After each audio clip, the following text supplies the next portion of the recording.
guys, we are going to read chapter 18. All right, chapter 18 is Pantless brothers are not my problem. Okay, so on Saturday, Mom parks our car in front of a sprawling modern house with tall windows and a long wooden ramp leading to the front door. I'm not sure I can do this. I glance to the rearview mirror and see Mom's eyes looking at me. Save a piece of cake? David flickers his fingers beside me in the car. At 4 o'clock, I catch his hand and hold it still so that I can make sure he's paying attention. Here are your rules. I pass him a sheet of paper. David reads aloud. Chew with your mouth closed. Don't open or close doors at other people's houses. Don't look in their refrigerator or turn on their TV. Use a fork for cake, not your fingers. Catherine, I'll watch him, Mom says. Don't worry. Getting out of the car, I'm tempted to yell. Oh yeah, like you watched him at Melissa's? But I have bigger worries. Walking to the ramp, I clutch the bag of fancy jelly beans, the birthday card I painted with watercolors of guinea pigs eating cake. Pig out! You on your birthday! And the guitar wrapped in 2 white plastic trash bags. A huge red bow tied around the neck. It was the best wrapping I could come up with for something so big. My pulse beats with every footstep on the ramp, and I get closer to Jason's front door. I hear a thumping bass line and a muted laughter. I stab the doorbell. Part of me wants to drop the guitar on the welcome mat and jump into the shrubs. But before I can move, the door opens. I look up at a teenage boy with familiar wavy reddish-brown hair. Hi, he says. I'm Matt, Jason's brother. I'm Catherine. Oh, you're Catherine. He grins, raising one eyebrow. You've made quite an impression on Jason and made him some really cool cards. I blush. Of course, everyone who talks to Jason sees my cards. Why didn't I ever think of that? Come in. I'll tell Jason you're here. The living room is crowded with people. Some adults and kids sit in chairs spread around the room, talking and laughing. Others stand at the table, drinking coffee and soda. On the couch, there's a family with 2 little kids. The mother smiles at me, and I smile back. But I don't see Jason anywhere. I hold the guitar to my side so that it's less noticeable. Catherine! Mrs. Morehouse comes toward me. Welcome! There's pizza in the kitchen. Grab a plate and make yourself at home. Matt, we could use a few more chairs. Would you get the ones off the back porch? She's wearing a skirt and heels. I kick myself for not putting on lip gloss or wearing something nicer than jean shorts and a t-shirt. When she steps close, I say, Did you know Jason invited my brother to come after for a piece of cake? Yes, I'll put a big piece aside for David. Glancing at the people talking and laughing loudly, and all those doorknobs David will want to turn, I worry that coming was a mistake. I add the card and jelly beans to the presents piled on the table and sit next to an older woman, sliding the guitar under my chair. I should have brought Jason a music CD.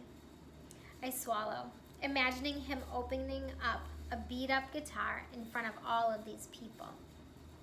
Hello, a woman says, her hand smoothing the lap of her cotton dress. Isn't it a wonderful party? Yes, I say. Do you know where? Jason, Mrs. Morehouse calls. There you are. Catherine's here. In the doorway to the kitchen, Jason turns his head until he sees me. I walk over wishing he'd smile or frown or anything that would tell me if he was still mad. But Jason's mouth stays flat as a line. Happy birthday, I say. I left something on the present table for you, but I have another present too. Thank you.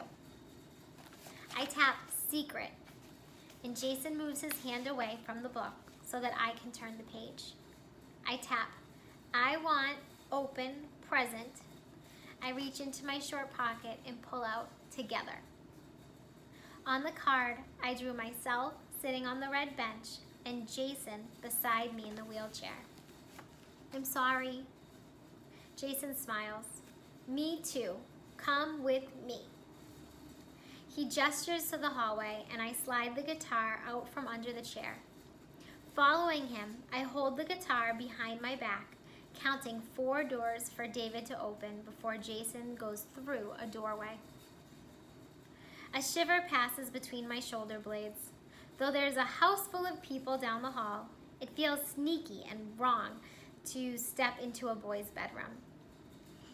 On the wall over Jason's bed, between 2 baseball posters, is my drawing of Christy's house. And in front of the window is an electric piano. Is that your piano? I ask. He nods and turns the page in his communication book. I play bad, but like it. I'd love to hear you play. I bring the guitar out from behind my back.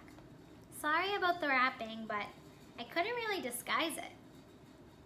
I untie the bow and he pulls away the trash bag wrapping. Nobody would mistake the guitar for new, but I cleaned it up until it shone. Mom took it to the music store and they put new strings on it and tuned it, I say. That part's a present from David, but the guitar itself, that's for me. He smiles wide. Thank you, Catherine. Perfect guitar. You're welcome. I lay it across his wheelchair and he traces his fingers across the strings. It sounds rich and mysterious, lingering in the air even after his hand moves away. Dazzling. He gestures for me to put the guitar on his bed.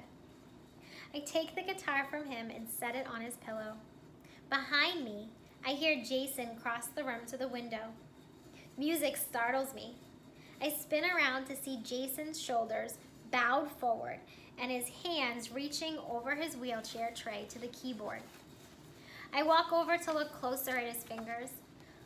Bent nearly doubled, his fingers touch the keys just like he touches his cards, one at a time. It's a simple song, spare and haunting. That's beautiful, I tell him. My own music. Jason, a voice calls. I turn. His mother stands in the doorway, smiling. Grandpa needs to leave soon, so let's do your cake now. Jason backs up and turns for the hallway. I sweep a last look across the piano, the guitar left on his pillow, the baseball posters, and my drawing of Christy's house. Walking down the hallway, I hear people singing, Happy birthday to you. But I hum Jason's song under their singing. I want to remember it. The cake is chocolate, my favorite. But I move the cake bits around on my plate, squeezing them flat with my fork. Beside me on the couch, Jason's elderly neighbor is going on about his problem with chipmunks in his cellar. They're really cute until they chew through your wires, he says. Mrs. Morehouse answers the doorbell. Thank you for inviting us, I hear Mom's voice. David's been looking forward to this all afternoon. Now I don't think about cute, the man next to me says. I think about the electrician's bill. Before I can greet Mom and David, David rushes past me. Cake! I keep David in my line of sight as he sits at the kitchen table, especially as Mrs. Morehouse shows Mom something out the window. How lovely, Mom says. Are they hard to grow? My husband is the gardener in our family. I stand up. Nice to meet you, I say to the chipmunk man as I watch David slide his hand toward the platter of leftover cake. And good luck. Darn pests. He turns to the woman on his other side. If you've got one, you've got a whole bunch. I hurry to the kitchen and drop my plate of cake in front of David. Use a fork, I whisper, pressing mine into his hands. Not your fingers. Around me, a woman rinses cups in the sink, and Matt scrapes crumbs from his plate into the trash. A teenage girl with braids brings a baby in, his mouth ringed brown with frosting. Can I have some extra napkins? She asks. Jason comes up beside me. Sorry, neighbor, talk all the time. No problem. My old neighbor, Mrs. Bowman, she used to talk a lot too. Sorry, Catherine, new neighbor friend can't come my birthday party. I'm sure Christy would have had fun. I throw David a strict look as he picks up a bite of cake off of his plate with his fingers. But the community center dance is tonight, and she had to help decorate. Do you want to come dance? No, she's going with Ryan. I'm sure he doesn't want me hanging around with them any more than I want to be with him. David licks frosting off the side of his hand, and I pass him a napkin, but he wipes his mouth with it instead. I mean, do you want to come dance me? I look up from Jason's book. He's watching my eyes. He is serious. I can't. Why? I stare at the word card with its big question mark. Are you embarrassed about me? Of course not. I hear Jason pound the cards, but I can't look. I brush crumbs off David's shirt into my cupped hand. I'm just a horrible dancer. Terrible. In fact, I'm so bad, I even have a rule against it. No dancing unless I'm alone in my room or it's pitch black dark. Jason makes a loud rumbling sound. Ugh.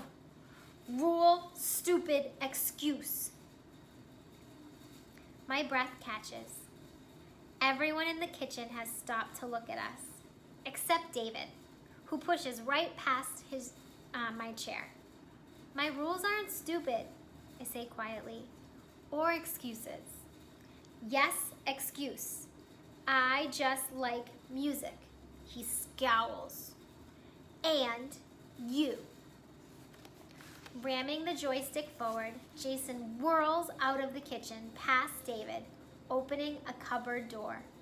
More cake? David asks as I pry his fingers off the handle. We're all done. Holding his arm, I pull him behind me. Excuse me, I say passing people. Sorry, I gotta go. Catherine? Mom asks. Is something wrong? I push the open door. Tears spill down my cheeks as I run with David down the ramp. The party is over. And that's the end of the chapter.